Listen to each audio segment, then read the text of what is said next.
Hello friends, welcome to your own YouTube channel Vibrant Learning.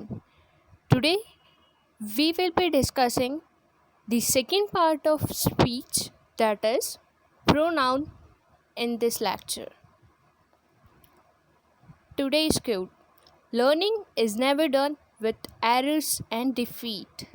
Means आप सीखेंगे तो गलतियाँ और हार हो सकता है बेशक आपके हिस्से में आए, पर अगर आप लगातार मेहनत करेंगे तो एक दिन आप ज़रूर सफल होंगे।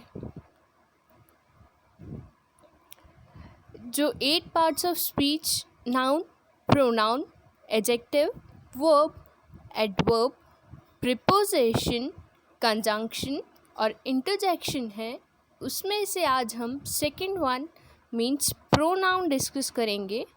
लास्ट लेक्चर में हम नाउन डिस्कस कर चुके हैं, and if you have not still watched that video, do watch it now. Pronoun are used in place of nouns. The purpose of nouns is to avoid repetition and make sentences easier to understand. Pronoun यानी सर्वनाम वे words होते हैं जिन्हें हम noun की जगह पर use करते हैं और इनका हम यूज़ नाउन की रिपीटेशन को अवॉइड करने और सेंटेंस स्ट्रक्चर को ईजियर और कन्वीनियंट फॉर रीडिंग बनाने के लिए। Examples: he thought you had forgotten. यहाँ पे ही और you are examples of pronoun. We knew you were just behind. Here, we and you are pronouns. These might be some words or names which are replaced by the pronouns he, you, we, you. Now, there are 7 types of pronouns, and as we have already discussed, pronouns are the words which are used instead of noun या फिर in place of noun. सर्वनाम हमारे वे शब्द होते हैं जिन्हें हम संज्ञा के स्थान पे या संज्ञा की जगह पर यूज़ करते हैं, और हमारे पास इंग्लिश में total 7 major kinds of pronoun है। First one is personal pronoun, second demonstrative pronoun, third interrogative pronoun, fourth relative pronoun, fifth indefinite pronoun, sixth relative pronoun, and the last one is reciprocal pronoun. इसके examples भी इसमें जैसे आप इस वाले figure में देख सकते हैं: I, you, he, she, it, we, they.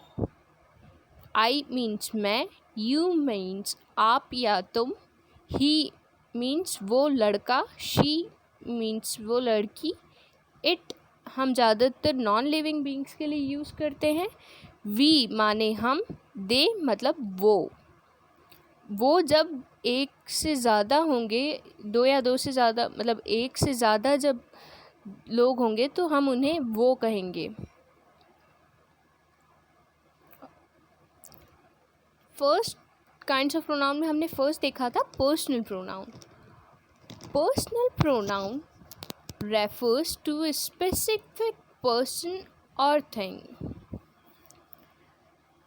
Their form changes to indicate a person, number, gender or case. They stand for 3 persons. अब पर्सनल प्रोनाउन हमारे वो होते हैं जिसे हम हिंदी में पुरुषवाचक सर्वनाम भी कहते हैं। ये प्रोनाउन किसी व्यक्ति, जानवर या वस्तु का बोध कराने के लिए उपयोग में लाए जाते हैं, और ये वचन, लिंग और केस के हिसाब से इनमें थोड़े चेंज होते हैं या ये वेरी करते हैं। हमारे पास इंग्लिश में 3 पर्सन्स होते हैं। अभी हम 3 पर्सन्स के एग्जाम्पल्स देख लेते हैं। First person I, we, me, us, my, mine, our. Second person दो, you, yours. Third person he, she, it, they, them. अब जो ये 3 पर्सन्स हमने देखे थे उसमें फर्स्ट पर्सन हम देख रहे हैं। A first person pronoun refers to the speaker himself. जो बोलने वाला खुद है वो फर्स्ट पर्सन कहलाता है। Next, second person pronoun refers to the person being spoken to. Second person pronoun वो सर्वनाम होते हैं जो हम जिस व्यक्ति से बात कर रहे हैं या जो व्यक्ति हमारी बात सुन रहा होता है उसके लिए सेकेंड पर्सन प्रोनाउन यूज़ किया जाता है। And the third one is third person pronoun which refers to the person being spoken of. Third person pronoun वे प्रोनाउंस होते हैं जो कि जिसके बारे में हम बात कर रहे हैं उसके लिए यूज़ किए जाते हैं। मतलब फर्स्ट पर्सन प्रोनाउन वे हो गए जो बात करने वाला हो। सेकेंड पर्सन प्रोनाउन उसके लिए यूज़ होगा जो बात सुन रहा हो। और थर्ड पर्सन प्रोनाउन वो होगा जिसके विषय में या जिस इंसान या व्यक्ति के बारे में हम बात कर रहे हो एंड ही और she might not be listening to our talk that time और at that instant of time. और ये जो तीनों फर्स्ट, सेकेंड और थर्ड पर्सन है इनके सिंगुलर और प्लूरल दोनों होते हैं। जैसे फर्स्ट पर्सन में singular is me, my, mine. I को हम हमेशा प्लूरल मतलब प्लूरल सेंस में यूज़ लेते हैं वैसे। एंड नेक्स्ट इज़ वी और आर। वैसे ही यू, योर्स, दो, ये सिंगुलर और प्लूरल दोनों सेंस में होते हैं। ही, शी और इट ये थर्ड पर्सन के सिंगुलर हैं और they and them is plural. Now next second comes demonstrative pronoun, the pronoun that point to and identify a noun or pronoun. Demonstrative pronouns हमारे वो प्रोनाउन होते हैं जो कि हमें किसी व्यक्ति या किसी वस्तु की तरफ इशारा करते हैं, किसी पर्टिकुलर चीज़ की तरफ इशारा करते हैं। और इसके एग्जाम्पल है this, these, that, those. This and these refer to things that are nearby in space or time. This and these. This is singular and these is plural. जो this and these pronoun है हमारे, उन्हें हम जो हमारे space और time में जो करीब हो जो चीज़ें, मतलब जो चीज़ें हमारे पास में हों, late it be in space और टाइम, उन्हें हम दिस और दीज प्रोनाउन से रेफ़र करते हैं। Next is that and those. That and those refer to the things that are farther away in space और further away in time. That is singular and those is plural. That and those pronouns वो होते हैं जिन्हें हम अपने से दूर, let it be in terms of space और टाइम वाली चीज़ों को पॉइंट आउट करने के लिए या डेमॉन्स्ट्रेट करने के लिए यूज़ करते हैं। Next comes third, interrogative pronoun. These are used to ask questions. The interrogative pronouns are who, whom, which, and what. Interrogative pronouns हमारे किसी प्रश्न को पूछने के लिए काम में लिया जाता है। इसे हम प्रश्नवाचक सर्वनाम भी बोलते हैं। एंड इसके एग्जाम्पल्स हु, whom, which और what है। एंड देख लीजिएगा आप, यहाँ पे ये प्रोनाउन नहीं है, बस इसके ऑर्डर को कंटिन्यूशन हु, whom और विच और what को बीच में एज अ कंजंक्शन यूज़ किया गया है। who and whom are used to refer to the people, while which is used to refer to the things and animals।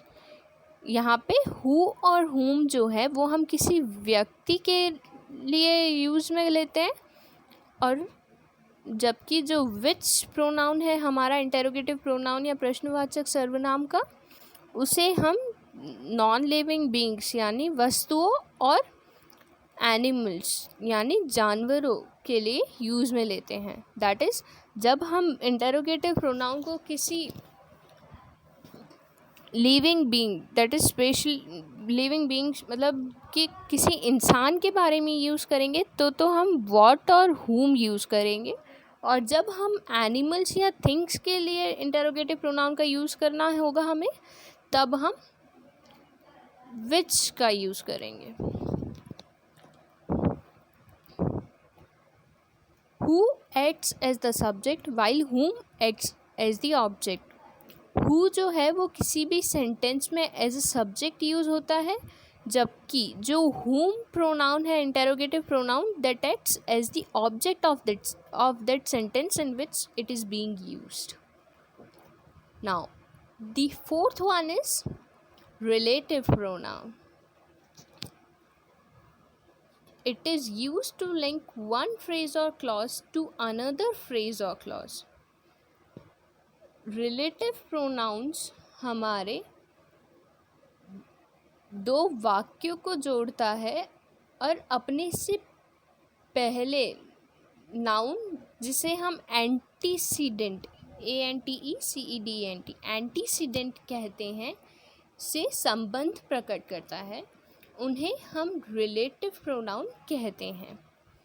The relative pronouns are who, whom, that and which। इसके जो relative pronoun के कुछ examples हैं वो है who, whom, that and which, और कुछ compound words whoever, whom ever और whichever. Compound word means उसमें दो से ज़्यादा वर्ड्स मिलके बने हों। हु एवर में who plus ever, whoever, whom plus ever, whom ever, और which plus ever, whichever. जो कंपाउंड वर्ड्स हैं वो भी हमारे रिलेटिव प्रोनाउन का है एग्जाम्पल है, और also commonly used relative pronouns, and they refer or relate to some noun going before। और ये जो हमारे रिलेटिव प्रोनाउन होते हैं वो अपने से पहले आने वाले कोई नाउन को रेफ़र करते हैं, और वो जो पहले इसके जो नाउन गोइंग बिफोर या उससे पहले जो हमारी संख्या इस वर्ड से पहले आएगी उसे हम एंटीसीडेंट कहते हैं।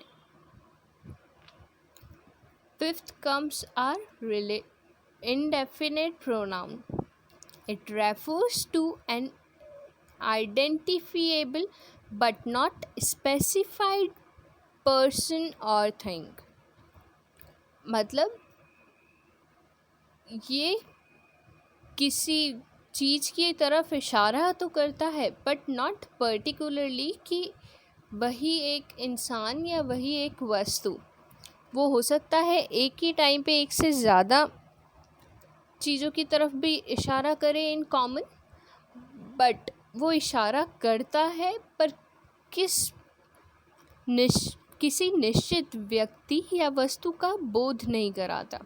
उसे हम इंडेफिनाइट या अनिश्चयवाचक सर्वनाम कहते हैं।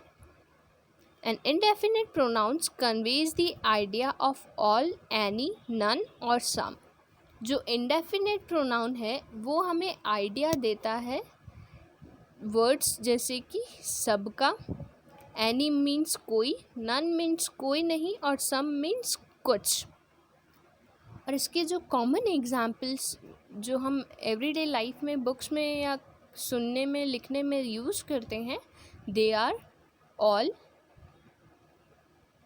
Another, any, anybody, anyone, anything, each, everybody, everyone, everything, few, many, nobody, none, one, several, some, somebody and someone।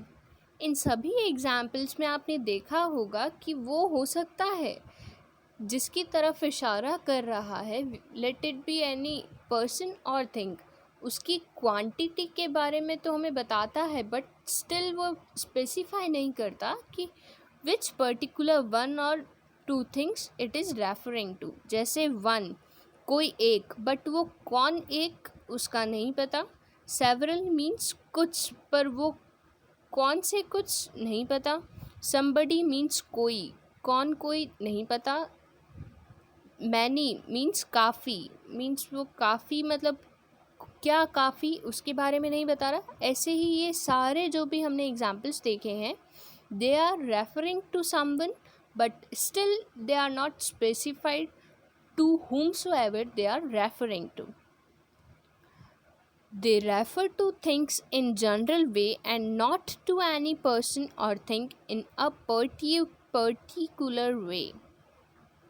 Means वो चीज़ों की तरफ एक सामान्य इशारा करता है, बट किसी एक निश्चित व्यक्ति या वस्तु के बारे में नहीं बताता या उसका बोध नहीं कराता। Now sixth comes are reflexive pronoun. Reflexive pronoun को हम हिंदी में निजवाचक सर्वनाम भी कहते हैं। Reflexive pronouns refer back to the subject of the clause or sentence. The reflexive pronouns refer back to the subject, मतलब ये जो प्रोनाउन है उसका प्रभाव सब्जेक्ट पर प्रकट हो, अन्य किसी पर कोई असर नहीं डालता। मतलब कि ये खाली एक जो इसका इम्पैक्ट होता है वो ओनली सब्जेक्ट ऑफ या तो क्लॉज या सेंटेंस, मतलब कि उपवाक्य या वाक्य के खाली सब्जेक्ट यानी उद्देश्य पे रिफ्लेक्सिव या निजवाचक प्रोनाउन का हमारे फ़र्क पड़ता है और बाकी पूरे वाक्य पे नहीं। और इसके examples myself, yourself, herself, himself, itself, ourself, yourself and themselves।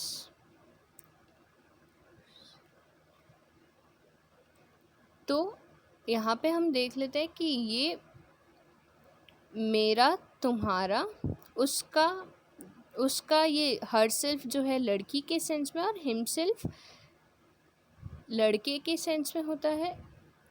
It self ज़्यादातर नॉन लिविंग थिंग्स और एनिमल्स के सेंस में यूज़ होता है। आर सेल्फ्स हमारा, yourselves तुम्हारा, and themselves उनका। They are used as object of a verb and refers to the same person or thing as that denoted by the subject of the verb। ये जो है किसी verb माने क्रिया के ऑब्जेक्ट के रूप में यूज़ किया जाता है और ये इशारा उसी इंसान या वस्तु की ओर करता है जिस तरफ इशारा उस वर्ब का सब्जेक्ट करता है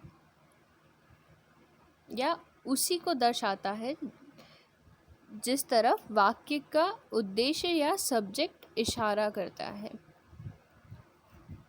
next seventh comes intensive pronoun. Intensive pronouns are used to emphasize their antecedent. Intensive pronouns are identical in form to reflexive pronouns. अब इंटेंसिव प्रोनाउंस हमारे वो प्रोनाउंस होते हैं जिनका जो इम्पैक्ट है वो सब्जेक्ट पर इतना नहीं पड़ के जो एंटीसीडेंट है उस पे ज़्यादा पड़ता है, या खाली उसी पे पड़ता है, सब्जेक्ट पे नहीं पड़ता। और ये जो है रिफ्लेक्सिव प्रोनाउन या निजवाचक सर्वनाम से थोड़े मिलते जुलते होते हैं, बट उन्हीं सेम प्रोनाउंस का जब हम सेंटेंस में यूज़ चेंज कर देते हैं तो they get classified into either reflexive pronoun और इंटेंसिव प्रोनाउन। अब इसके एग्जाम्पल्स हम देख लेते हैं सेंटेंस फॉर्मेट में। I myself find pronouns fascinating. Here myself is acting as intensive pronoun. Next, they themselves think everyone should know about pronouns. Here themselves is acting as intensive pronoun. So guys, I hope we have completed our pronouns lecture today. You must have gained some knowledge from it, and if it was worth watching, do comment and share your views and reviews with us. In our next class we will be learning our next parts of speech. Till then, keep smiling and stay happy.